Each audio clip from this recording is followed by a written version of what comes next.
L'isolement de ma chambre, c'était comme une prison sans barreaux, où le silence était le seul geôlier. J'en avais marre de ces longues heures passées seule avec mes pensées, sans personne pour partager mes joies et mes peines.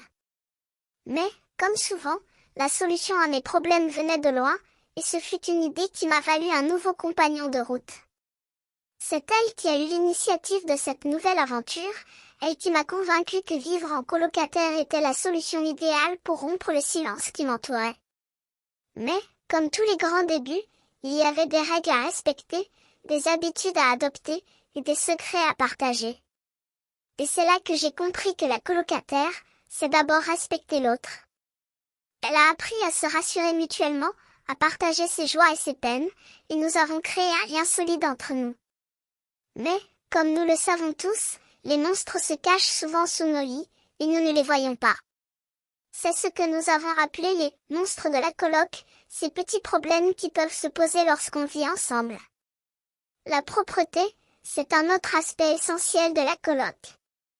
Il faut savoir partager les tâches, les responsabilités et les espaces. Et, bien sûr, il est important de se rassurer mutuellement, de partager ses peurs et ses espoirs. C'est cela qui nous a permis de créer un environnement familial, où l'on se sentait à l'aise, où l'on se sentait compris. Et, comme nous le savons tous, la musique est un excellent moyen de se détendre, de se rassurer.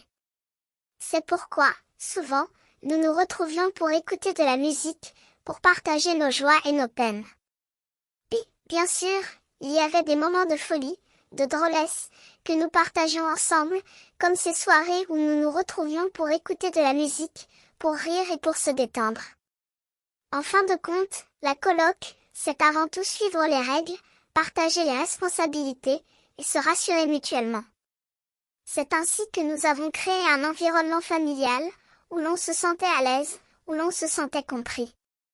Et, comme nous le savons tous, c'est cela qui fait la différence entre une simple coloc et un vrai lien d'amitié.